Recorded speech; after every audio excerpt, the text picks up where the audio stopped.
that reading from Acts, the geography sounds foreign, but it's important that the gospel is leaving Asia and crossing for the first time in response to go to Europe. And a few weeks ago we talked about Dorcas as the first woman disciple, and now we get another response that the first disciple in Europe is Lydia. But I want to start with a quote from Desmond Doss. He was a pacifist and a combat medic who won a Medal of Honor for his service in Okinawa. And his story is told in the movie Hacksaw Ridge, but these are his words. When the Japanese attacked Pearl Harbor, I took it personal. Everyone I knew was on fire to join up, including me. There were 2 men in my hometown declared 4F, unfit. They killed themselves because they couldn't serve. Why, I had a job in the defense plant, and I could have taken a deferment, but that ain't right. It wasn't right that other men should fight and die, that I would just be sitting at home safe. I needed to serve. I got the energy and the passion to serve as a medic, right in the middle with all the other guys. No less danger, just while everyone else is taking life, I'm going to be saving it. With the world so set on tearing itself apart, it doesn't seem like such a bad thing to me to want to put a little bit of it back together.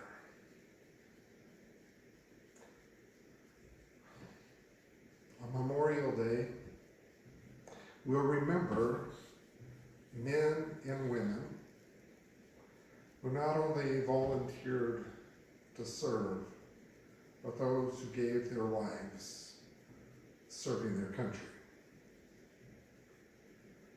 Our prayer time each week, we remember our first responders. Not only men and women who are serving in so many different places in our armed forces, but all the others that sacrifice, that put themselves in danger to keep us safe.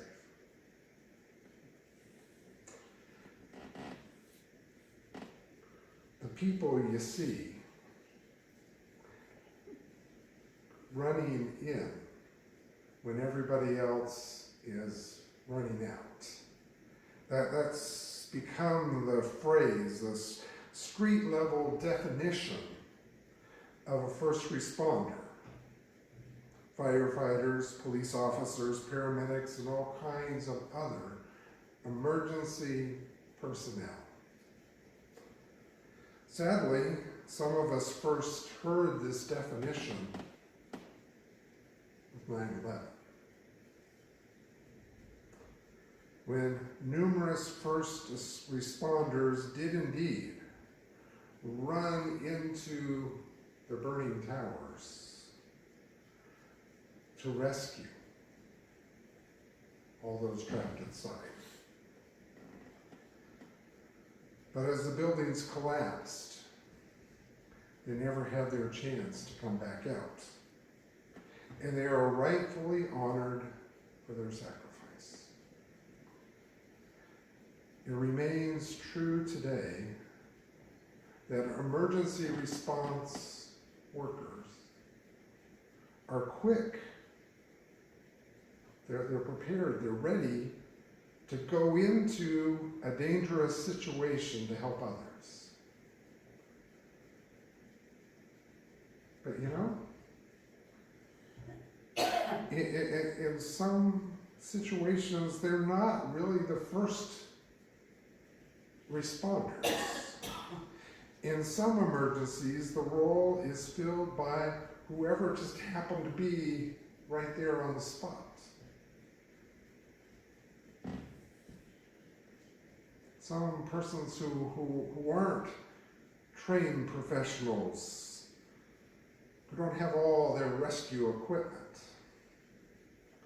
Maybe it's the driver who first comes upon the scene when the car's gone off the road, trying to do whatever they can help after the 911 call's been made. Or maybe it's the person who sees the house on fire and goes and bangs on the doors and pounds the windows and makes sure, even goes inside to get the person who are inside out. Or perhaps it's just, don't we have far too many of these mass shootings? But how about those people who are right there? The ones who direct others to a place where it's safe, or help them find the way out the door so they're not trapped. Or a person afterwards who comforts the gravely wounded victim who's just not going to make it until the trained professionals get there. You know, we could use the term first responders to the characters we encounter in today's epistle reading. To characterize the entry of Paul, Silas, Timothy, and Luke into the district of Macedonia, which is a story that we've just read. Well, they're not summoned by a radio call.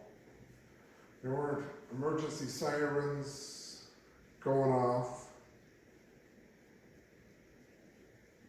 They did get a call through a vision at night, in which a man from Macedonia pleaded, "Come on over to Macedonia and help us." And Paul's team understood that this was a call from God.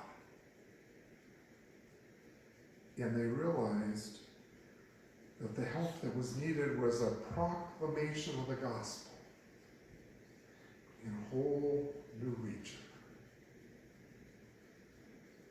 And thus, they set sail from Troas, where the vision had occurred, and soon they were sharing the gospel in Philippi, the biggest city in Macedonia.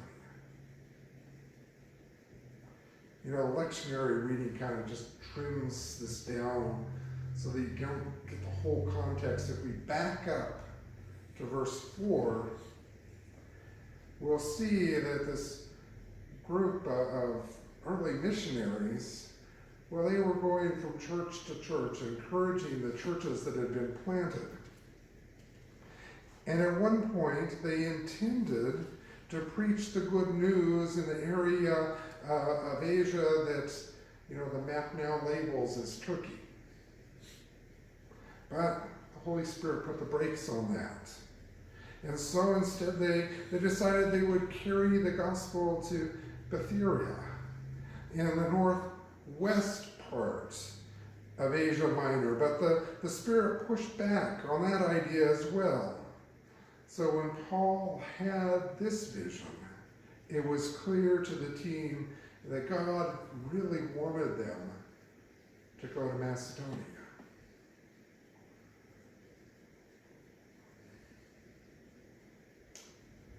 They had been ready And when the call came, they went.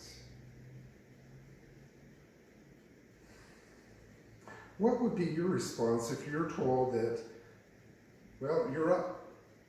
You're the first responder. Somebody is in search of the faith. They've got questions. Might it be, wait a minute, not me. I don't have that professional training. I'm not ready. Or you might say, hey, why don't you go talk to my pastor? But they're not asking to talk to me because you're the one they already have the relationship with, the one they already trust, the one they're ready to listen to. And maybe that moment is your 911 call.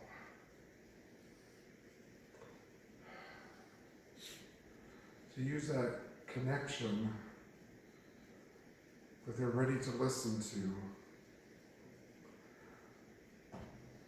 just fill that empty space in their heart, to begin to bring some healing to where maybe they're hurting in some place in their life. And while you say, well, I don't have the right degree hanging up on my wall. The bishop hasn't sent me out to do this.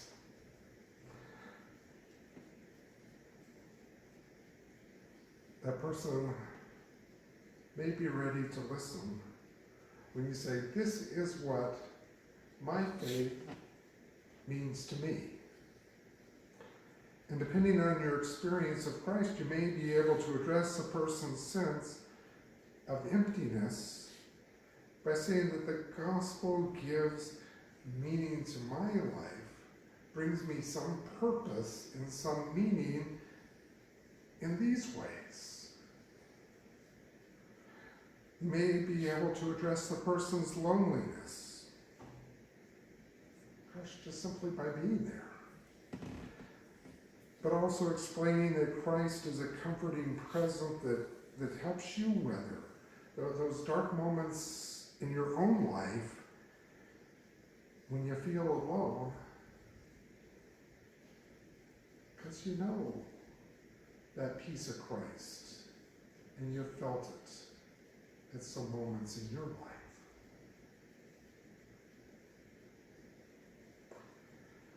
You may be able to help a person face fear by just talking with calmness and spiritual strength that comes from walking with Jesus. Could be the one who will say, well, here's how you approach God. Prayer's not so hard. It's just talking.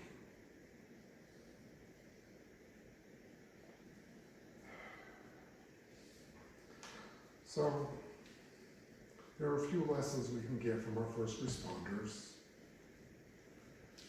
those who run toward. Let's listen again to a story. On the morning of his death on September 11th, 2001, Father Micah Judge was moving very quickly.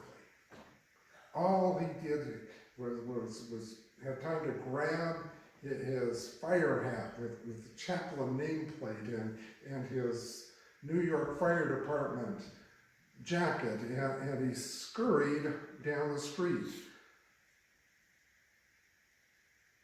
He could see the smoking World Trade Center building.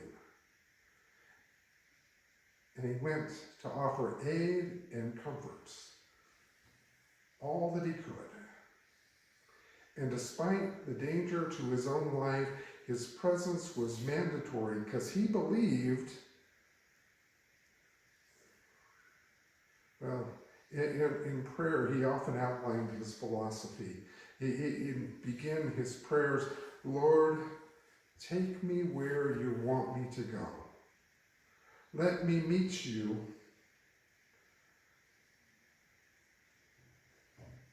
and let me meet who you want me to meet. And that's where he began his prayers. And so he set off, as he did so often other times, with an urgency in his step on this world-changing morning. And he once again went where the Lord would take him. And thinking completely focused on just helping others. A passing documentary film crew filmed the anxiousness face and an already shocked witness to history. Can you imagine at that moment just the tremendous scale of that tragedy?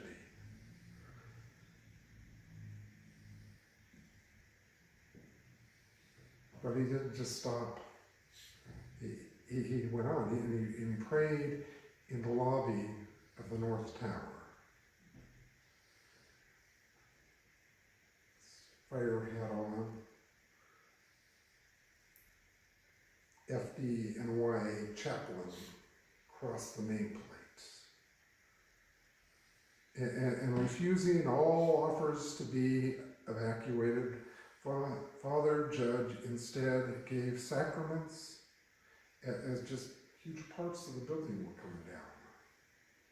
People were coming down, jumping out windows because they couldn't get to the stairs. Dozens of bodies hitting the plaza. And a passerby heard his final prayer and just repeated over and over, Jesus, please end this right now. God, please end this. And when the South Tower collapsed, the rubble covered up the North Tower lobby.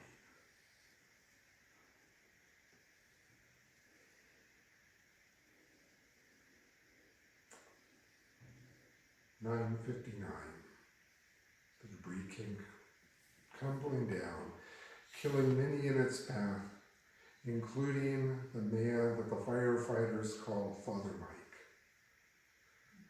The medical examiner recorded Judge as the first of far too many fatalities that day, assigning him the number DM0001-01, the MD standing for Disaster Manhattan.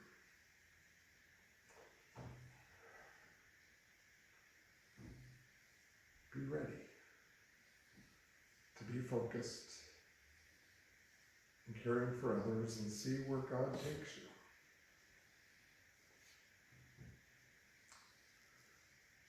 But as we consider what we can learn from our first responders, let's consider another situation closer to home, the campfire. Campfire, the most destructive fire in our state's history, torching thousands of homes, obliterating so much of the town of Paradise. By Monday morning, it had burned 113,000 acres and was only 25% contained. But a huge percentage of the firefighters who live and work in that area lost their homes. Tim Abudara, a representative of the International Association of Firefighters, told news affiliate KCRA that one of them is Leland Ratcliffe, captain of the U.S. Forest Service's Feather River Hotshot Crew. They're the guy who knows fire. And that Thursday morning, he could see the smoke coming towards paradise. And he could tell this was going to be bad. And first off, he called his wife and said, get the kids out of school and get out of town.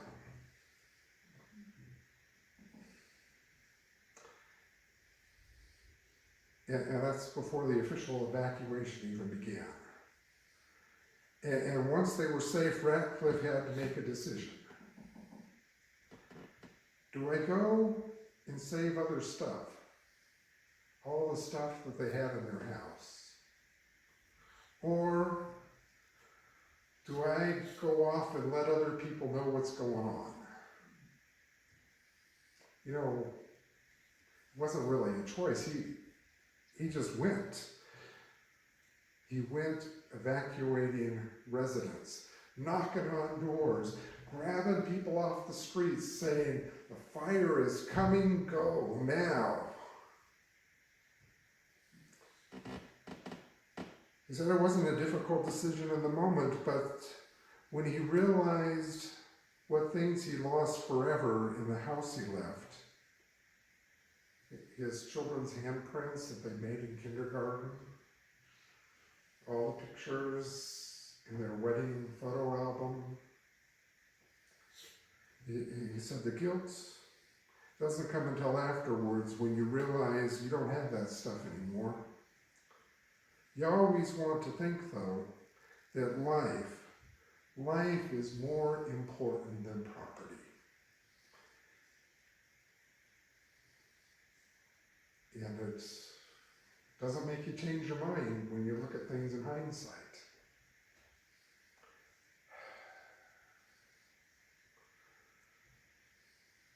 You wonder, what opportunities is God going to place in our way this week? Well, I suppose we could go home from church and not leave our house at all. We're not going to be in contact with anybody, not answer the phone, but that's not really likely. We're going to cross paths with folks. God's going to put people in our lives. And some of those people are going to be hurting. Some of those people are going to have some trust and relationship with you. And you might be the one who needs to be their first responder. So what can we learn from the professionals? Well, we can learn to be ready and to go where God leads us. Just go. And we can remember what is valuable. And you know it's not stuff.